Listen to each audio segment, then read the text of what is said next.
حضرت مالک بن دینار رحمت اللہ تعالی علیہ فرماتے ہیں میں حج کرنے گیا تو اس سال نا حج میں بڑا رش ہوا، لاکھوں لوگ آئے، تو میں نے عرض کی مولا سب کا قبول ہوا ہے کہ کوئی رہ بھی گیا ہے؟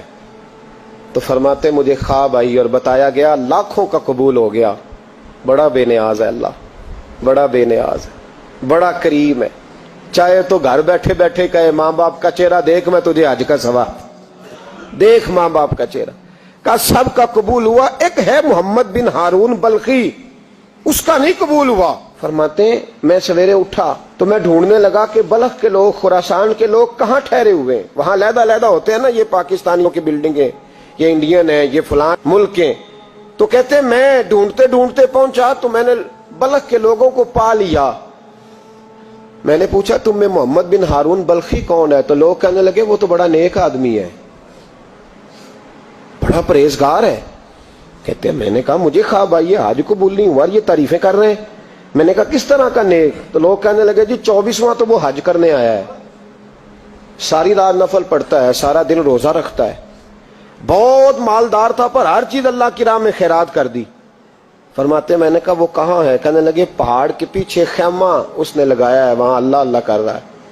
حضرت مالک بن دینار علیہ رحمہ فرماتے میں وہاں پہنچا، مصلی پہ بیٹھا تھا، سلام پھیری، میں نے السلام علیکم کے بعد کہا آپ محمد بن ہارون بلخی ہیں؟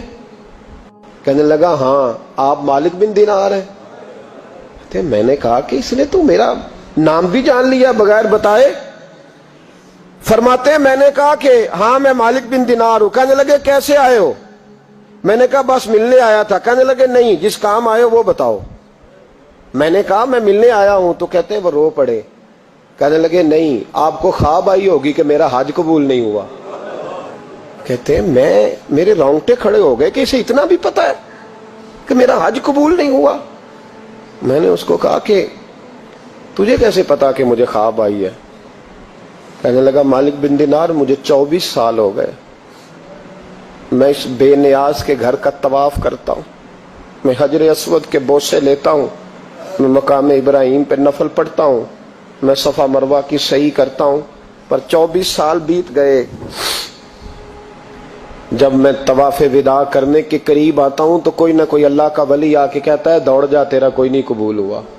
24 سال۔ تو مالک بن دینار فرماتے میں اس کے قریب بیٹھ گیا اور اس کے گھٹنے پہ ہاتھ رکھا، میں نے، بندہ بھی معذور تھا، اس کا ایک ہاتھ کٹا ہوا تھا، چہرے پہ عبادت کے نشانات نمایاں تھے، اور میں نے کہا یار پھر تیرا حج قبول کیوں نہیں ہوتا؟ تو کہنے لگا مت پوچھ، تو مجھ سے نفرت کر، نہیں تو بتا۔ کہنے لگا نہ پوچھ۔ میں نے اصرار کیا تو کہنے لگا اس لیے نہیں قبول ہوتا کہ میں اپنی اماں کا نافرمان۔ ماں کا نافرمان کیا ہوا؟ تو کہنے لگے اللہ نے دولت دی، جائیدادیں، گھوڑے، زمینیں، میں عیاش ہو گیا، میں اللہ کے دیے ہوئے مال کو ناجائز جگہ خرچ کرنے لگا۔ ماں میری بوڑھی تھی، عبادت گزار تھی، مجھے سمجھاتی تھی۔ رمضان کا مہینہ، عصر کے بعد اماں تنور میں روٹیاں لگا رہی، میں گھر آیا شراب کے نشے میں، اماں روٹی دو۔ ماں کہنے لگی شرم کر، روزہ رکھا نہیں تو جنہوں نے رکھا ہے ان کا تو خیال کر۔ کہتے ہیں یہ لفظ میں نے سنے تو ماں کو ایک تھپڑ دے مارا، اماں جلتے ہوئے تندور میں گر گئی، لوگوں نے مجھے کمرے میں بند کر دیا۔ کہتے ہیں ساری رات میں شور سنتا رہا پر نشے میں پڑا رہا۔ اگلے دن ظہر کے بعد آنکھ تب کھلی جب میری بیوی الماریوں سے کپڑے نکال رہی تھی۔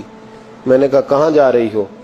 کہنے لگی میکے جا رہی ہوں، میں ماں کے قاتل کے ساتھ وقت نہیں گزار سکتی۔ میں نے کہا ماں قتل ہو گئی؟ کہا ہاں، رات 9 مہینے تجھے پیٹ میں رکھنے والی اور چھاتی کا دودھ تیرے گلے میں اتار کے پالنے والی تیرے ہاتھوں قتل ہو گئی۔ کہا کدھر ہے میری ماں کی میت؟ کہا دفن کر دیا۔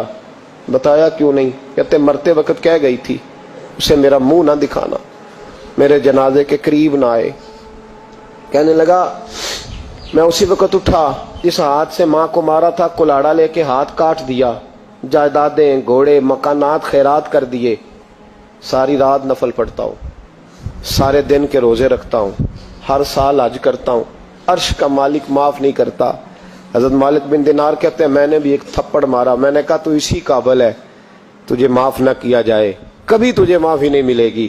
کہتے ہیں میں ہو کے آیا، وہ روتا رہا، تڑپتا رہا، میں سویا آ کے تو مجھے مصطفیٰ کریم علیہ السلام کا دیدار نصیب ہو گیا. نبی پاک صلی اللہ تعالی علیہ وسلم نے فرمایا مالک تو اسے کیوں مایوس کر آیا ہے اللہ کی رحمت سے, کیوں کہہ آیا اسے؟ میں نے کہا حضور اتنا بڑا قاتل ماں کا کیسے معافی ملے گی؟ تو محبوب فرمانے لگے اس کی ماں کی وجہ سے ہی اسے معافی ملے گی, ماں کی وجہ سے. حضور کس طرح؟ فرمایا ماں قیامت کے دن اس کے خلاف مقدمہ دائر کرے گی, کہے گی اللہ اسے پوچھ میرا جرم کیا تھا, مجھے کیوں جلا کے مارا؟ رب بات سنے گا اور پھر کہے گا اٹھاؤ اس کے بیٹے کو. ماں او بچے کی ماں بھیجے نا اب تیرے بیٹے کو سزا دے, کہے گی یا اللہ سخت سزا دے. تو رب کریم فرمائے گا اٹھاؤ اسے جہنم میں لے جاؤ. مصطفیٰ کریم فرمانے لگے جب زنجیریں ڈال کے فرشتے دوزخ کی طرف لے جا رہے ہوں گے نا تو پلٹ کے ماں کی طرف دیکھے گا, تھوڑا پھر آگے بڑھیں گے تو پھر دیکھے گا, پھر دوزخ کے قریب جائیں گے پھر دیکھے گا اور کہے گا اماں جی مجھے جلائیں گے, مجھے تکلیف ہوگی, زندگی میں جب درد ہوتا تھا تیرا نام میری زبان پہ آتا تھا, اماں مارنے لگے ہیں مجھے جلائیں گے.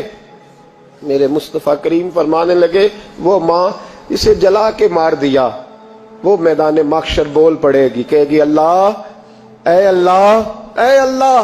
رب کریم فرمائے گا کہ عرض کرے گی مولا میں نے معاف کیا تو بھی اسے معاف کر دے. اللہ فرمائے گا اس نے تو جلا کے مارا, تو کیوں نہیں جلنے دیتی؟ حالانکہ اللہ سب جانتا ہے. کہے گی مولا میں تو ماں ہوں نا, کیسے موقع دوں؟ تو میرے محبوب فرمانے لگے مالک اللہ اسے اس کی ماں کی